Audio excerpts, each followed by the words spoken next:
نحمده ونصلي على رسوله الكريم اما بعد اعوذ باللہ من الشیطان الرجیم بسم اللہ الرحمن الرحیم۔ السلام علیکم، کیسے ہیں آپ سب؟ اللہ تعالیٰ آپ سب کو اپنے حفظ و امان میں رکھے۔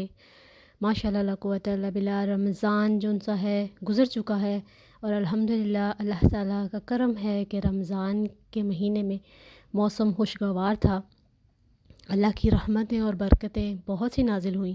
الحمدللہ الحمدللہ، کروڑ بار بھی شکر ادا کریں تو وہ شکر ادا نہیں ہو پائے گا، لیکن ہمیں اس یقین سے اللہ تعالیٰ کا شکر ادا کرنا چاہیے کہ یہ شکر اللہ تعالیٰ کے ہاں ضرور پہنچتا ہے، اور اسی کے شکر ادا کرنے کی وجہ سے ہی ہمیں جو ہے نعمتیں اور رحمتیں برکتیں مل جاتی ہیں۔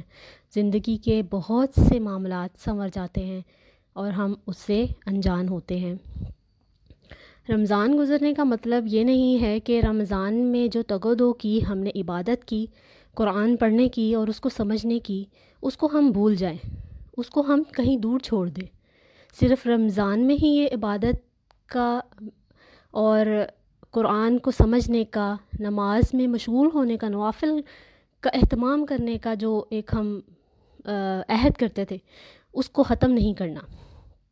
زندگی کی مصروفیات کو دیکھتے ہوئے ہم رمضان میں جتنا ہمیں ٹائم ملتا تھا ہم اس طرح سے نہیں کر سکتی۔ خواتین جو گھر میں بچوں کا بھی خیال رکھتی ہیں، گھر والوں کا خیال رکھتی ہیں، اس کا ایک بہترین اجر ہے، اللہ تعالیٰ ان کو اس کا بہترین اجر دیتا ہے جو گھر والوں کی خدمت میں مشغول ہوتا ہے۔ لیکن ہم نے اپنی عبادات کو ساتھ لے کر چلنا ہے۔ رمضان میں جس حد تک ہم عبادت کرتے تھے اس میں سے تھوڑا سا عبادت کا وقت ہم اپنے ڈیلی روٹین میں بھی استعمال کر سکتے ہیں۔ جب آپ اپنا کام کر رہے ہوں، اٹھ رہے ہوں، بیٹھ رہے ہوں، سو رہے ہیں، جاگ رہے ہیں، آٹا گوندھ رہے ہیں، برتن دھو رہے ہیں، تو اللہ کی حمد و ثنا کرتے رہیے۔ استغفر اللہ، الحمدللہ، سبحان اللہ والحمدللہ ولا الہ الا اللہ واللہ اکبر۔ بہت سارے اذکار ہیں، جو بھی آپ کو چھوٹی بڑی دعائیں یاد ہیں سب پڑھتے رہیں۔ سبحان اللہ و بحمدہ، سبحان اللہ العظیم، اللہ اکبر، لا الہ الا اللہ واللہ اکبر وللہ الحمد۔ یہ تسبیح جون سی ہے ہم ضروری نہیں کہ عید کے موقع پر ہی پڑھیں، یہ ہم عام روٹین میں بھی پڑھ سکتے ہیں۔ اس میں اللہ تعالیٰ کی حمد و ثنا بیان کی جا رہی ہے، اور اپنے گناہوں کی بخشش کے لیے ہمیں کثرت سے استغفر اللہ پڑھنا چاہیے۔ آپ بغیر وضو کے استغفر اللہ پڑھ سکتے ہیں، تو ہماری زبانیں بند کیوں ہوتی ہیں؟ جب ہم کام کر رہے ہوتے ہیں ہم اس میں کیوں مشغول ہو جاتے ہیں؟ ہم اپنے رب کو راضی کرنے میں کیوں نہیں مشغول ہوتے؟ ہمیں استغفر اللہ کثرت سے پڑھنا چاہیے۔ نبی کریم صلی اللہ علیہ وآلہ وسلم دن میں 100 سے زائد مرتبہ بھی استغفر اللہ پڑھ لیتے تھے، صبح سے الگ اور شام میں الگ۔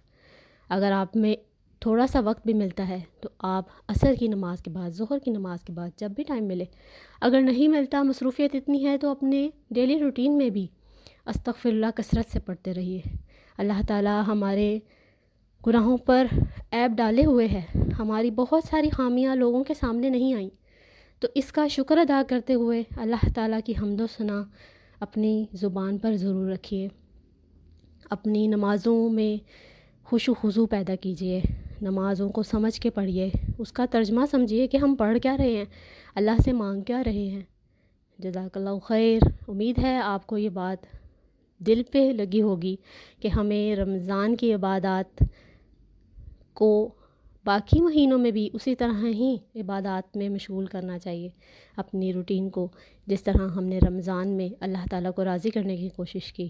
جزاک اللہ خیر، دعاؤں میں یاد رکھیے گا، اور چینل کو سبسکرائب کیجیے گا، اور صدقہ جاریہ کے لیے اس بات کو آگے ضرور فارورڈ کیجیے گا۔ جزاک اللہ خیر۔ السلام علیکم ورحمۃ اللہ۔